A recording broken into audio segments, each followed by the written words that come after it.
From JBS Studios in Greater New York, this is the JBS News Update with Teisha Bader. I'm Teisha Bader with the JBS News Update for Monday, May the 16th, 2022. A Palestinian man said to have been planning to carry out a terror attack in the West Bank was arrested last night. The 22-year-old was found to have an axe as well as a note with his intentions written in his possession. The Times of Israel reports that he was driving around the Tapuach Junction looking for Israelis standing by themselves. Police commander of the area, Chaim Sargraf, was cited saying, "We will continue with determination and professionalism together with the other security forces to protect the security of Israeli citizens everywhere and at all times." Well, Jewish organizations are sharing their grief and outrage over the despicable mass shooting in Buffalo, New York, Saturday, targeting the Black community. The 18-year-old shooter who murdered 13 people in a supermarket, 11 of whom were Black, allegedly wrote a manifesto filled with racist, white supremacist, and anti-Semitic ideologies, including the Great Replacement theory, which the American Jewish Committee tweeted was also the driver behind the Tree of Life shooting and other shootings. White supremacist violence, it wrote, is a threat to us all. We stand with the Black community against hate. Regional Director of the Anti-Defamation League, Scott Richmond, who attended a vigil for the victims yesterday, said this terrible incident is a stark reminder that far-right ideology and rhetoric have horrific and real-world consequences for Blacks, Jews, and many other groups. That such an individual can be radicalized to the extent that they commit an act of this magnitude is indeed further proof that this ideology is an enemy of civilized society and democracy. Israel's Foreign Minister Yair Lapid extended his condolences, writing, "Israel stands with our American friends at this difficult time. We are united in the fight against racism and hate." Veteran Israeli diplomat and peace negotiator Uri Savir has died.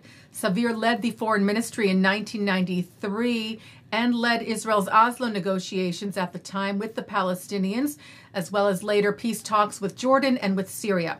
Savir was a close associate to former Prime Minister and President Shimon Peres, and he was the first CEO of the Peres Center for Peace and Innovation.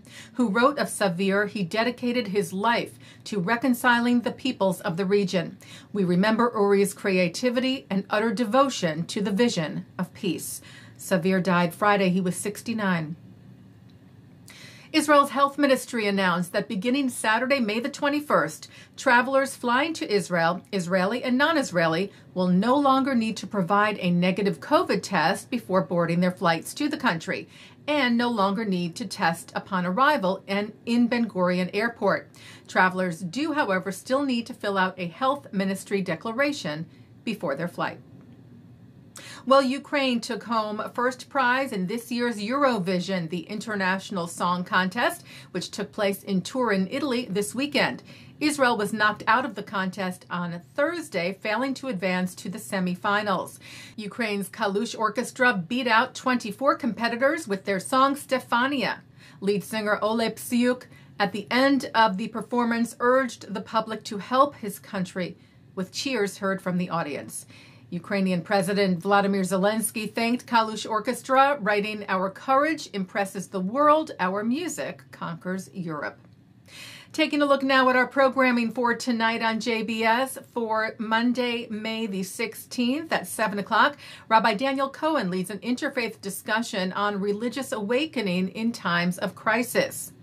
At 7:30, Israeli writer-director Nadav Lapid talks about his film Ahed's Knee, about an Israeli filmmaker who finds himself fighting for his freedom and his mother's life in a remote desert village where his film is being shown. At 8, David Harris sits with Abigail Pogrebin to discuss what's been accomplished and what is more challenging than ever when it comes to American Jews and Israel as he prepares to step down from his post. At 9, Mark Golub sits down with Yossi Ron, whose parents were killed in the 1948 Arab massacre of Kfar Etzion. At 10, the late Rabbi Lord Jonathan Sachs speaks about extremism. And coming up next, I speak with David Brinn, managing editor of the Jerusalem Post, who discusses the killing of veteran Al Jazeera journalist Shireen Abu Akleh and how it is being used to fuel a narrative against Israel, taking focus away from the tragedy of her death. And that's the JBS News Update for Monday, May the 16th, 2022. I'm Teisha Bader. Stay healthy, stay well.